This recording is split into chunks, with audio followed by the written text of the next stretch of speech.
Bonsoir mesdames et messieurs, cela fait quelques jours qu'on ne s'est pas encore parlé, ce soir je viens vers vous pour vous parler un peu des news de la crypto-monnaie.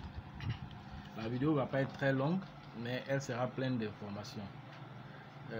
Déjà, je suis très heureux de voir toujours de nouveaux abonnés. Donc n'oubliez pas d'activer la notification juste en bas pour que vous soyez toujours informé dès qu'il y a une nouvelle vidéo qui a été postée. Donc voilà. Donc à l'heure actuelle où je suis en train de vous parler, le Bitcoin est en train de filer vers les 50 000 $. Et cela est dû à quoi? Cela est dû à une annonce faite par Elon Musk. Vous connaissez Elon Musk? C'est le patron de Tesla, la voiture électrique. Vous connaissez la voiture électrique Tesla? Voilà, c'est le patron de Tesla. Et donc Tesla a décidé d'investir 1,5 milliard de dollars dans le Bitcoin.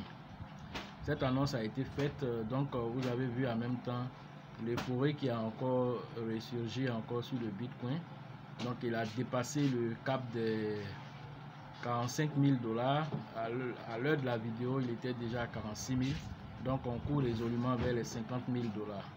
Donc vous voyez, si on atteint le cap des 50 000 $, les 100 000 $ vers la fin de l'année, ça sera du gâteau.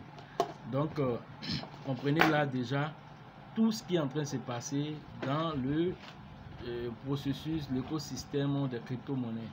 Ce sont les grands qui viennent aujourd'hui dans la crypto-monnaie, et nous qui avons compris cela très tôt, c'est une opportunité pour nous de pouvoir profiter de toute cette euphorie qui est autour du Bitcoin. Je dis tout cela pour que les investisseurs, les nouveaux qui arrivent, c'est vrai, il y a toutes ces informations qui viennent, mais la chose la plus importante, c'est chercher à vous former. Quand vous êtes formé, vous êtes à même d'aller affronter ce marché, parce que dans cette euphorie, il y a beaucoup de choses aussi négatives qui se passent. Voilà. Donc vous pouvez prendre de mauvaises décisions parce que vous n'avez pas eu le temps de faire des analyses techniques ni fondamentales avant d'investir sur une monnaie. Voilà. Elon Musk, grâce à lui encore, il y a le Dogecoin que vous avez remarqué dernièrement qui a commencé à monter très sauvagement. Au moment où je faisais la vidéo, le Dogecoin il était à 0,07 $. Voilà. Or le Dogecoin, on le sait, depuis 2012 le Dogecoin existe. C'est en 2017 qu'il a valé, je crois, 3 0. Et donc le Dogecoin tournait autour de 0,002 $. Donc il a valé 1 0. Cela signifie qu'il a fait 1000% déjà. Voilà, cela signifie qu'il a déjà fait 1000%. Or l'euphorie continue encore sur les Dogecoin. Donc le Dogecoin est en train de courir vers les 0,50 $. Vous comprenez? Donc tout ça, c'est l'euphorie de Elon Musk qui a fait un tweet sur le Dogecoin. Donc il vient de faire maintenant un tweet sur le Bitcoin lui-même en disant qu'il allait investir 1,5 milliard de dollars dans l'actif. Donc du coup, vous voyez encore qu'il y a encore une montée orageuse du Bitcoin. Donc c'est le moment des euphories actuellement. Il y a aussi comme news rapide qu'on va vous donner, il y a le Wall Street Bet qui fait parler de lui dans la finance traditionnelle, qui est c'est quoi le Wall Street Bet? Ce sont des jeunes investisseurs qui sont rentrés dans le monde de la crypto-monnaie. Ces jeunes investisseurs là, ils investissent sur souvent des actifs, c'est-à-dire des actions qui sont très bas. Donc ils ont choisi GameStop. GameStop, c'est genre des magasins de jeux vidéo, mais qui ne bougeaient même pas. Donc eux, ils sont allés, ces jeunes-là, qui ont l'habitude de trader sur le Wall Street là-bas, la bourse de Wall Street. Donc ils sont allés massivement shorter, comment on appelle cette action-là, c'est-à-dire qu'ils sont allés payer cette action-là et commencer à vraiment s'acharner dessus jusqu'à ce que l'action a commencé à prendre de la valeur. L'action a quitté sa position de 20 $, il est passé qu'à 350 $. Maintenant, les baleines qui étaient en train de leur faire barrage pensaient pas que l'action pouvait atteindre cette valeur-là, de sorte que les baleines là ont perdu tellement d'argent qu'ils étaient obligés, surtout comment on appelle, Melvin Capital, qui est l'un des fonds d'investissement, étant obligé de faire renflouer ses fonds de 2,5 milliards de dollars pour faire face à cette montée, comment on appelle, de l'action de GameStop. Voilà, tout ça c'est pour vous parler de l'euphorie que ça peut faire. Une action qui était à 20 dollars qui passe à 350 dollars en moins de 2 semaines, vous comprenez là que c'est quelque chose, au point même que les baleines de là-bas ont dit qu'il y a de la manipulation dans le marché. Or, il n'y a aucune manipulation, seulement qu'ils ont été pris de court par des petits investisseurs. Donc aujourd'hui, pour vous dire qu'au niveau de la crypto-monnaie aujourd'hui, Elon Musk est en train de faire bouger les choses. Il a fait un tweet sur Signal. Vous avez vu déjà ce qui s'est passé. Si vous ne connaissez pas Signal, c'est un truc de messagerie vocale de chiffrement, un peu comme le WhatsApp qu'on a ici. Donc comme WhatsApp avait changé ses conditions d'utilisation, Elon Musk a dit que lui il utilise Signal. Donc tout le monde a commencé à aller s'intéresser à l'actif. Or les actions de Signal étaient estimées à 0,60 centimes. Dès qu'il a fait ce tweet là, les actions sont passées à 3,76 dollars. Est-ce que vous comprenez? À cause de son tweet seulement, l'action est passée à 3,67 dollars. Or c'est une société à but non lucratif, mais quand même les actions sont montées. Donc aujourd'hui, il vient de parler du Bitcoin, de tous les investissements qu'il envisage faire jusqu'à 1 milliard et demi de dollars dans le Bitcoin. Donc vous voyez déjà que le Bitcoin a commencé à monter. Et donc cette montée-là, elle est là, d'autres justifient par ça. Et encore, il y a aussi les gens qui ont vu Robinhood, qui ont changé pas mal de choses dans la bourse traditionnelle. Donc il y a eu plein de migrations vers les crypto-monnaies. Et actuellement, vous voyez, ces migrations-là, c'est sur les plateformes d'échange, telles que Binance par exemple, qui depuis des années même traînait en bas de 50 dollars. Binance vient de dépasser les 50 dollars. Actuellement où je fais la vidéo, Binance est évalué à 110 dollars une pièce. Vous comprenez? Ça veut dire qu'il y a un flux d'argent constant qui est en train de rentrer sur ces plateformes-là. Donc du coup, sans oublier qu'il y a la DeFi, la finance décentralisée que les plateformes offrent, qui font que tous les institutionnalistes qui viennent, tous ceux qui sont habitués à la bourse traditionnelle qui viennent là-bas, ils se retrouvent dedans parce que c'est comment on appelle, un mariage entre la crypto-monnaie et comment on appelle, la finance traditionnelle avec la DeFi. Donc ils se retrouvent là-bas, donc ils investissent beaucoup. Donc en investissant, tu dois passer par les pièces de cette plateforme la plupart du temps. Voilà, donc du coup les flux d'argent constants sur la plateforme font que la monnaie même de la plateforme même déjà prend de la valeur. Binance est en train de faire les preuves de ça. Donc déjà pour vous dire que tout est en train de partir avec une vitesse.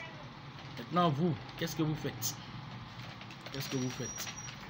Donc il s'agit maintenant de vous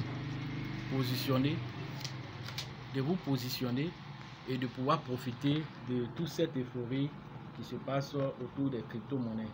Visa vient d'annoncer aussi qu'il va faciliter l'accès, comment on appelle, l'intégration de crypto-monnaies sur sa plateforme. Vous connaissez Visa qui est la plateforme d'émission des cartes magnétiques, des cartes de crédit. Donc ils viennent d'annoncer qu'ils vont aider les banques à intégrer les crypto-monnaies dans leurs produits de transactions journalières et tout ces trucs. Donc ils ont fait un partenariat avec la First Boulevard, Neobank First Boulevard. Ils ont fait un partenariat avec cette banque-là pour pouvoir faciliter l'accès des crypto-monnaies en passant par les API. Faire passer les crypto-monnaies sur les cartes magnétiques. Donc ils ont signé un partenariat avec 35 plateformes d'échange qui vont émettre eux-mêmes leurs propres cartes magnétiques. Donc ce qui veut dire qu'il y aura des crypto-monnaies qu'on pourra déposer sur ces cartes magnétiques, dépôt et retrait facilité. Donc Visa est rentré de plein pied dans le monde de la crypto-monnaie. Si vous savez aussi que le monde de la crypto-monnaie est tellement controversé, On se rappelle bien que Visa avait traité la crypto-monnaie de farfelu. Même Visa encore avait traité après la crypto-monnaie de dangereuse. Aujourd'hui, Visa maintenant est celui-là même qui va même chercher même ses amis. Tous ceux qui sont en tout cas capables de faire propulser la crypto-monnaie. Visa est en train d'encourager toutes ces personnes-là. Ils sont devenus eux-mêmes des ambassadeurs de la crypto-monnaie aujourd'hui. Vous comprenez aujourd'hui là, c'est quoi? C'est que on dit diviser pour mieux régner. Et ils vous induisent à l'erreur parce que vous les prenez comme des masters, c'est-à-dire des géants, voilà, et puis tout ce qu'ils disent, vous faites. Et puis après, ils passent par derrière. Même si on dit un bitcoin passe à 200 000 $, eux, ils ont des milliards de dollars, ils peuvent venir payer à rien. Mais toi, le citoyen lambda, tu feras quoi en ce moment? Donc, on écoute les médias, mais il faut pouvoir faire sa propre critique. Voilà. Je vous ai déjà parlé de Bill Gates qui avait traité la crypto-monnaie de n'importe quoi, qui a après allé faire des partenariats pour pouvoir créer, on peut dire, une banque, hein, une banque pour pouvoir conserver les crypto-monnaies là-bas. Vous comprenez là que déjà, ils ont déjà de l'argent, ils peuvent faire tout ce qu'ils veulent. Maintenant, vous, le petit homme du peuple, qu'est-ce que vous pouvez faire? Vous devez maintenant profiter, vous, de l'euphorie qui est en train de se passer là. Trouver les bonnes crypto-monnaies qu'il faut et pouvoir vous positionner. Je viens de vous parler de Binance. Binance était là, il progressait, mais il progressait très lentement. Aujourd'hui, en un temps record, Binance peut faire 2 $, 3 $, 4 $, 5 $ dans la même journée en montée. C'est-à-dire que tu as payé aujourd'hui une pièce de Binance à, disons, matin, quand je regardais, il était à 73 $. Le soir, je viens de regarder, il est à 109 $. Quelqu'un qui avait payé matin jusqu'au soir, il a fait combien de dollars de plus? Calculez. Hein? Des 73 $, il se retrouve à 109 $. Il a fait plus de 10 $. Est-ce que vous comprenez? Donc, c'est ça le truc. Mais il faut savoir repérer ces pièces-là. On ne le fait pas aussi de façon au hasard. C'est sur la base des calculs aussi. Voyez, tu peux aller payer puis ça peut descendre. Donc tout ça aussi, c'est sur la base des calculs, c'est sur la base des fondamentaux qu'on le fait. La vidéo ne va pas être très longue. C'était juste pour vous donner ces informations que nous sommes en train d'aller vers 50 000 $ pour le Bitcoin. Et que c'est le moment, en tout cas pour ceux qui n'ont pas encore pris contact avec nous, de le faire pour pouvoir avoir les informations qu'il faut pour pouvoir se positionner. Je fais un coucou au leader Kwame Kwadjo, qui est l'un de mes étudiants que j'ai formé dernièrement, qui est vraiment un très bon étudiant. Et ce qui s'est passé, c'est que dès qu'il a fini sa formation, il a détecté une pièce que lui-même il a suivi l'évolution de la pièce avec les informations qu'on lui a données lors de la formation. Et il a investi sur la pièce. On va dire 2 semaines après, la pièce a multiplié sa valeur par 4. Et ça, c'est la force de la formation. Et donc, je te tire chapeau, hein, et continue d'appliquer tout ce que tu as appris lors de ces formations. Voilà, c'était juste votre coucou et à la prochaine.